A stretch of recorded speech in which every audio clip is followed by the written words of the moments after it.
Assalamualaikum warahmatullahi wabarakatuh. Perkenalkan, nama Bapak Egi Arbainata. Nah, kali ini Bapak akan menjelaskan mengenai koperasi. Kalian tahu nggak sih apa itu koperasi? Nah, di Indonesia sendiri itu koperasi dijelaskan dalam Undang-Undang Republik Indonesia Nomor 25 Tahun 1992 tentang perkoperasian.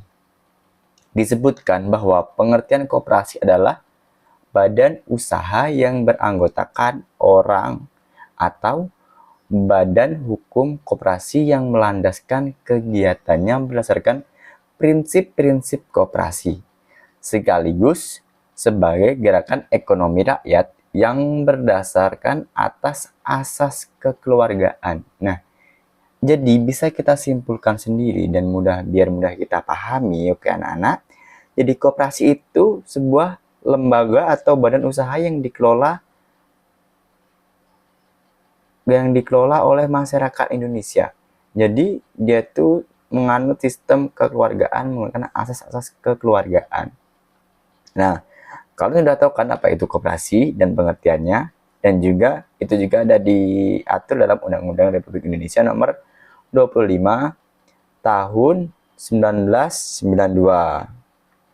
Nah, kali ini setelah kita mengenal apa itu koperasi, kita harus tahu nih, apa itu lambang dari koperasi itu sendiri. Nah, lambang kita bisa lihat itu yang ada di gambar itu kan, itu lambang koperasi. Ada rantai, ada gerigi roda, ada padi, ada merah putih, ada pohon beringin, ada timbangan, dan juga ada bintang dan ya perisai. Nah, jadi logo itu tidak sembarangan dibuat dan dijadikan sebagai logo. Nah, pastikan logo itu kan pasti memiliki makna kan? Nah, kalian ingin tahu nggak sih apa itu maknanya? Oke, kita akan bahas mengenai makna dan logo dari lambang koperasi. Nah, yang pertama itu ada rantai. Nah, rantai itu melambangkan persahabatan yang kokoh. Dari persahabatan yang kokoh antara anggota koperasi. Nah, selanjutnya itu ada tulisan Koperasi Indonesia. Nah, tulisan Koperasi Indonesia itu juga melambangkan kepribadian Indonesia yang dimiliki oleh para anggota-anggota koperasi. Nah, yang selanjutnya itu ada kanan kirinya itu ada logo padi kapas, yaitu sebelah kiri ada padi dan sebelah kanan itu ada kapas. Nah, padi dan kapas itu sendiri itu melambangkan kemakmuran yang harus dicapai oleh masyarakat, bukan masyarakat, tapi maksudnya kemakmuran yang harus dicapai oleh koperasi itu sendiri atau anggota-anggota dari koperasi sendiri supaya bisa makmur. Nah, selanjutnya itu ada gerigi roda. Gerigi roda itu melambangkan usaha yang terus-menerus tanpa henti. Jadi, sebagai anggota koperasi atau nantinya kalian sendiri itu ikut anggota koperasi, kita harus berusaha terus-menerus supaya hasil yang telah kita kerjakan itu supaya lebih lebih apa namanya itu? Lebih bagus dan lebih mencapai target yang lebih maksimal. Nah, selanjutnya itu ada logo bintang dan perisai yang di tengah-tengah itu kan ada bintang dan perisai itu.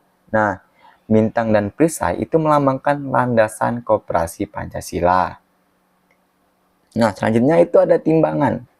Timbangan itu melambangkan keadilan bagi seluruh anggota koperasi. Nah, selanjutnya itu ada pohon beringin.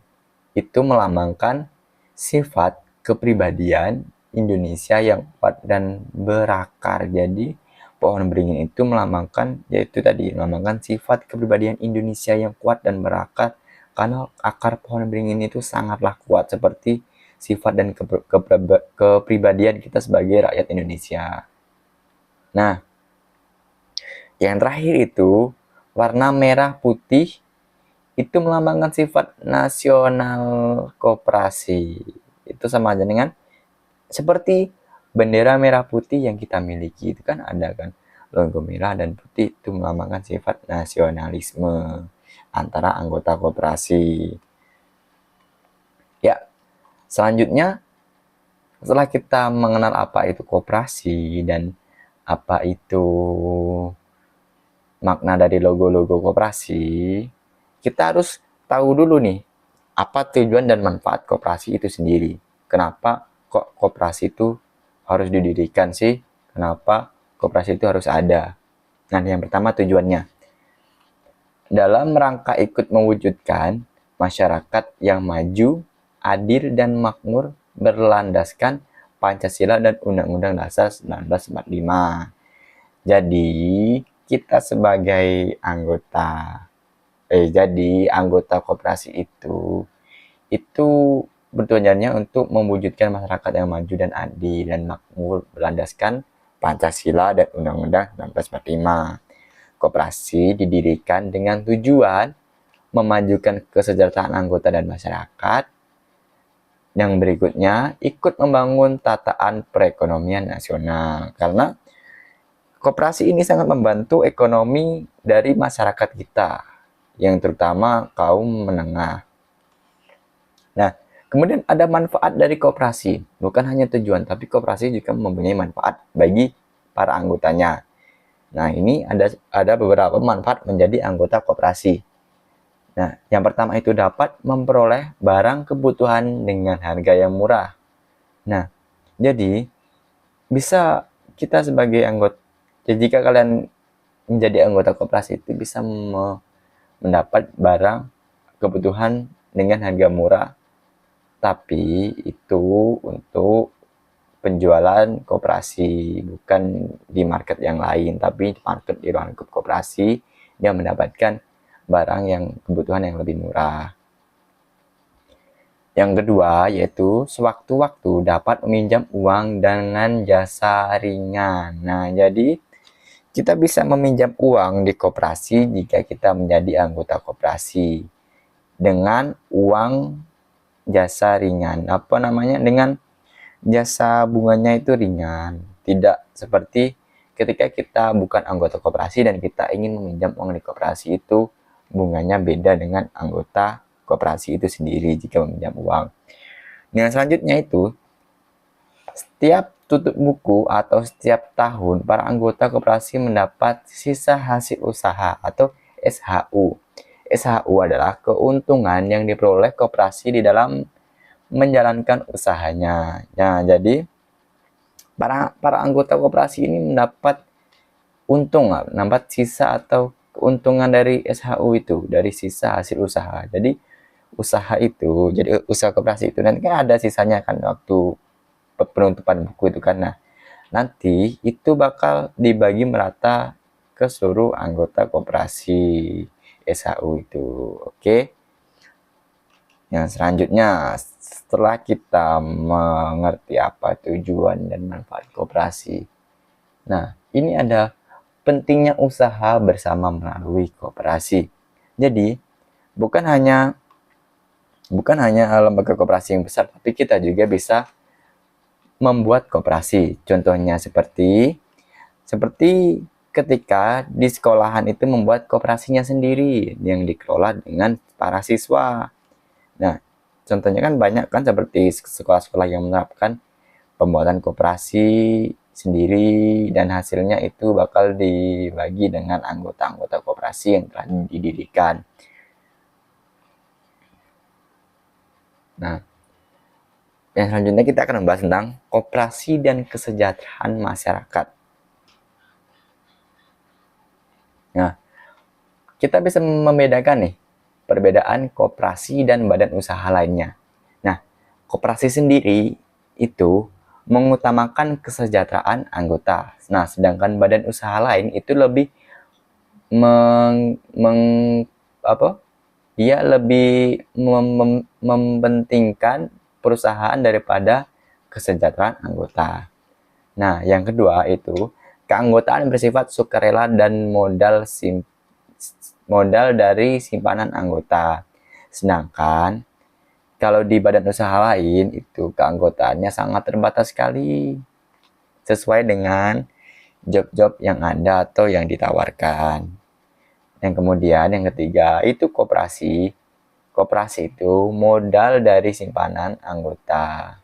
Sedangkan badan usaha lain itu modal dari penjualan saham atau perorangan. Jadi modal dari usaha lain itu biasanya dari modal penjualan saham atau perorangan. Bisa jadi kan dia ada investor perorangan, nah tapi dengan koperasi itu modal dari simpanan anggota itu sendiri, modal buat untuk putaran dagang di koperasi.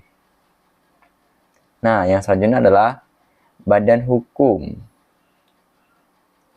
Nah, di koperasi itu sudah terlindungi oleh badan hukum yang ada tadi pada Undang-Undang Nomor 25 Tahun 1992.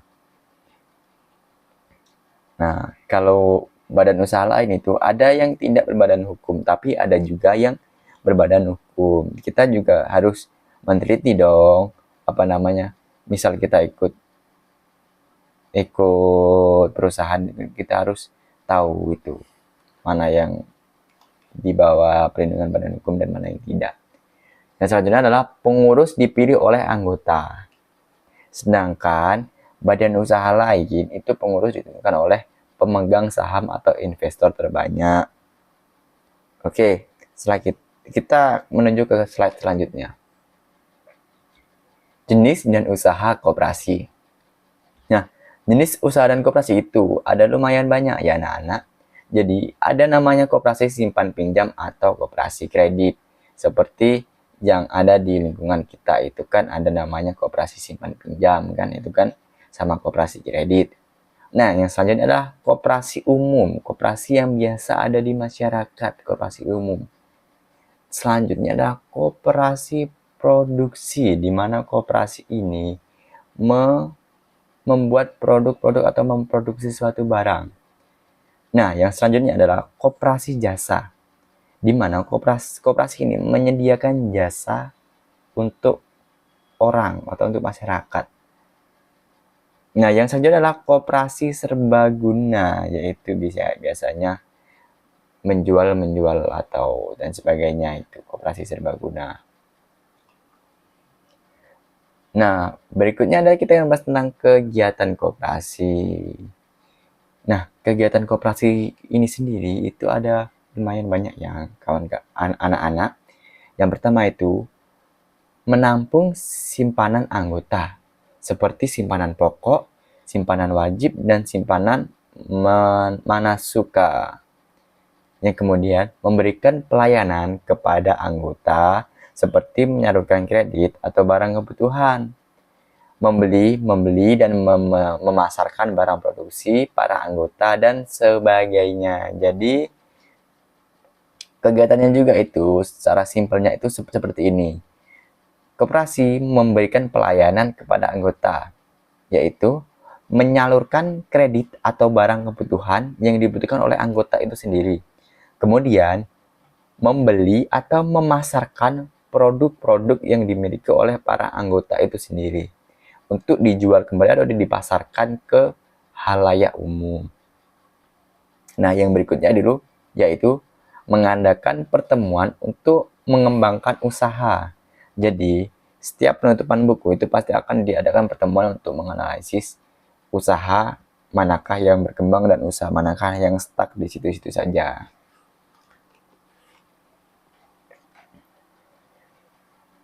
Yang selanjutnya yaitu koperasi sekolah.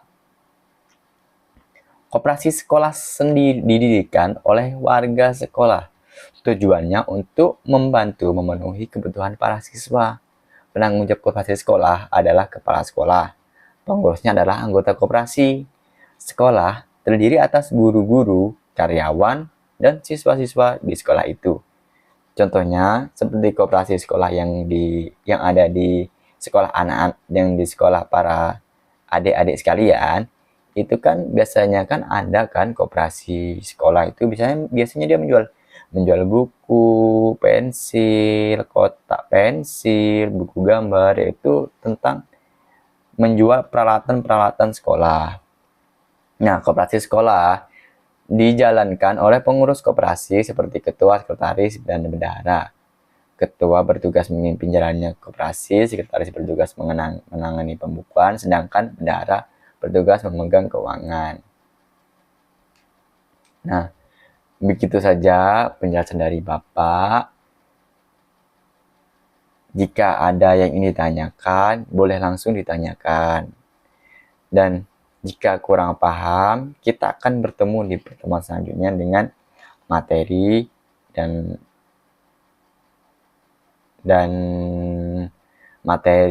dan pengalaman dan cerita di pertemuan selanjutnya.